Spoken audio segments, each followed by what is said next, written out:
আমি আমার হরিচাঁদ ঠাকুর, আমার গুরুচাঁদ ঠাকুর, এই লীলামৃতেতে যারা পড়েছেন, হরিচাঁদ ঠাকুরের পূর্ব বংশাবলী ব্রাহ্মণ কুলে, মৈথিল ব্রাহ্মণ মানে মিথিলার ব্রাহ্মণ কুলে জন্মগ্রহণ ওনাদের আদি পিতৃরা। দেখবেন লীলামৃতে, এই যে নতুন লীলামৃতের মধ্যে ওনার পিতৃ পরিচয় দিয়ে দিচ্ছে। যদি কোনো মতুয়া বাবা থাকেন, আছে কিনা বলুন? আছে তো না? তাহলে ওনাকে পরিচয় দিলেন কি? মৈথিল ব্রাহ্মণ, মিথিলার ব্রাহ্মণ। লীলামৃতে যদি এই পরিচয় দেওয়া হয় যে উনি ব্রাহ্মণ কুলে জন্মগ্রহণ করেছেন, ওনাদের আদি পিতৃপুরুষ ব্রাহ্মণ, এটা কিন্তু আমি বলছি না, মন কল্পিত কথা বলছি না। লীলামৃতে এ টু জেড ওনার ওটা দেওয়া আছে। সেখানে কিছু বেয়াদ্দপের দল সনাতন ধর্মটাকে ক্ষুণ্ণ করার জন্য, ওদের নিজের স্বার্থ কায়েমার্থে, রাজনৈতিক প্রেক্ষাপটে নিজেকে দাঁড় করাবার নিমিত্তে তারা আলাদা ধর্মের দাবি করেছে, যে আমাদের মতুর আলাদা একটা ধর্ম।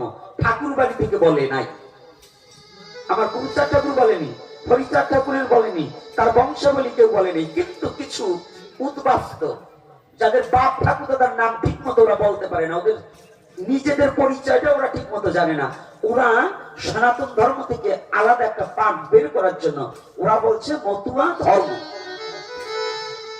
আমি সেখানে আলোকপাত করে একটা কথা বলেছি, যে আলাদা ধর্মের দাবি করলে, সনাতন ধর্মে জন্মগ্রহণ করে, তাহলে তো সনাতন ধর্মের কালচার রাখা যাবে না। ধর্মই যদি আমি আলাদা করে ফেলি, তাহলে তো ওই ধর্মের কালচার রাখা যাবে না, কি বাবা? তাহলে ওখানে আমার একটা কথা বলা হয়েছিল, যে তাহলে যারা আলাদা ধর্মের দাবি করবে, তাদের মা এবং তাদের স্ত্রী শাঁখা সিঁদুর পড়তে পারবে না, শাড়ি পড়তে পারবে না। এই কথাটা কি আমার অপরাধ? কথা বলুন। আপনি ধর্মের দাবি করবেন আলাদা, আর আমি বলতে পারবো না, তাতে কি অপরাধ হয়ে যায়?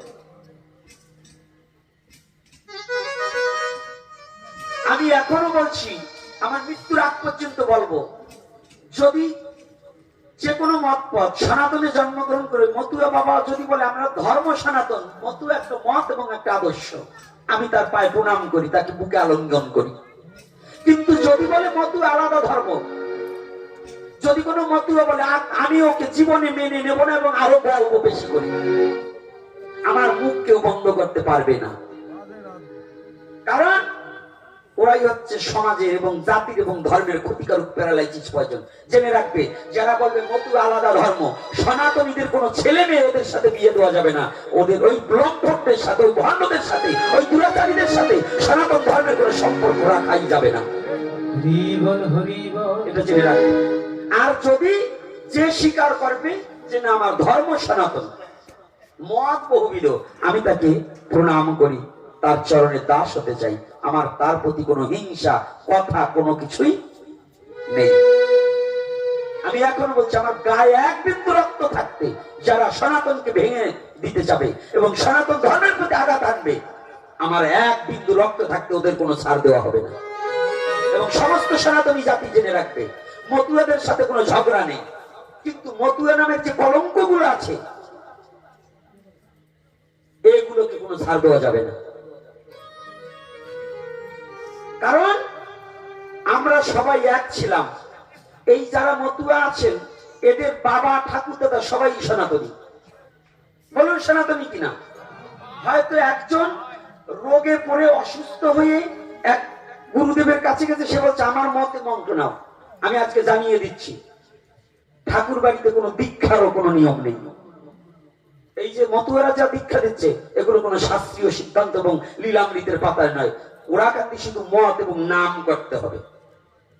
গোলক পাগল, অশ্বিনী, মহানন্দ, তারক সকলেই কৃষ্ণ মন্ত্রে দীক্ষিত ছিল।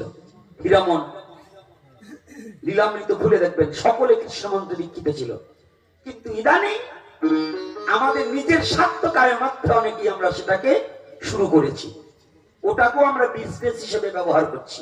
কিন্তু আমি চরণে হাত রেখে বলছি, আপনারা যেটা ভাবছেন আমি কারোর সাথে দ্বন্দ্ব বাঁধাবার জন্য নয়, আমি সঠিক সনাতনটাকে তুলে ধরার জন্য, সঠিক সনাতনটাকে কি তুলে ধরার জন্য। আমার প্রসঙ্গটা আসছে ফেসবুকে বসে, দূরে বসে ওই রাস্তা দিয়ে হাঁটা দিলে কুকুরেও ডাকে। এজন্য ওই পথ দিয়ে যে প্রতীক হাঁটবে না এমন কোনো কথা নয়। ওই ফেসবুকে আমার ছবি দিয়ে এডিটিং করে ওই কিছু খারাপ লেখেই ভাবছো পার পেয়ে যাবে, সনাতনী চেতলে পিঠের চামড়া থাকবে না। একবার যদি এই জাতি জেগে উঠে না, এই যে কটা লম্পট গুলো সনাতন ধর্মকে বিভাজন করতে চাচ্ছে, ভাগ করতে চাচ্ছে, বিভিন্ন প্রলোভন দেখিয়ে এবং বিভিন্ন দোষ ত্রুটি দেখিয়ে, এর একটাকেও ছাড় দেওয়া হবে না। এবার থেকে চিনে রাখতে হবে সনাতনী জাতি কারা সনাতনকে ভাগ করতে চায়। এই জানোয়ার গুলোকে একবারও ছাড় দেওয়া যাবে না, 1 ইঞ্চি ছাড় দেওয়া যাবে না, কোনো ছাড় হবে না। এদের জেনে রাখবেন, আপনাদের সম্বন্ধ আদি করবার গেলে আগে জিজ্ঞাসা করবেন আপনি কি সনাতন ধর্মের কিনা। যদি সনাতনকে মানেন তাহলে আপনার সাথে আত্মীয়তা করব, আর যদি সনাতন না মানেন আপনার সাথে আত্মীয়তা নেই। পরিষ্কার কথা। কারণ এই ভণ্ডের দল ওরা তারক আমার রসরস তারককে মানে না, প্রেমিক কবি অশ্বিনকে মানে না। কারণ তারক অশ্বিনীর প্রত্যেকটা গান গৌরলীলার সাথে সম্পর্ক আছে। মহাসংকীর্তন গৌরলীলার সাথে সম্পর্ক আছে কিনা বলুন, আছে কিনা বাবা? তাহলে আমার তারকের চেয়ে এই শয়তানগুলো বড় হয়ে গেল না? হ্যাঁ, আমার রসরাজ তারকের চেয়ে ওরা বড়? আমার গুরুচাঁদ ঠাকুরের চেয়ে ওদের জ্ঞান বড়? গুরুচাঁদ ঠাকুর যখন আলাদা ধর্মের দাবি করলেন না, আর এই বাটপার চোর ছাচর চরিত্রহীনগুলা এরা আমার সনাতনকে ডিভাইড করতে চাচ্ছে। এগুলোকে, এই মুখোশ গুলো চিনে রাখবেন, চিনে রাখবেন। এগুলোকে বিন্দু মাত্র কোনো ছাড় দেওয়া যাবে না। বলো না রাধে রাধে। কষ্ট হচ্ছে নাকি আমার কথায়? এই বাবারা কষ্ট পাচ্ছেন? আমার অনেক মতুয়া বাবাও এখানে থাকতে পারেন, আমি অন্যায় বলছি, একেবারে সত্য কথা বলবেন। যে মতুয়া বাবার আছেন বলুন, আমি একটা মিথ্যা কথা বলছি এখানে? তাহলে আমার কথাটা এখানে, আমার কথাটা কিন্তু কাউকে ঘৃণার জন্য নয়। আপনারা জানেন আজকে আমার পিছনে লেগেছে 5ই আগস্টের পরে এই বরিশাল থেকে নয়, শুধু একেবারে টেকনাফ থেকে তেতুলিয়া পর্যন্ত হিন্দু নির্যাতন হয় নাই এমন কোন জেলা আছে? সে সময় এই বাটপার গুলো কোথায় ছিল? একটা কথা বলছে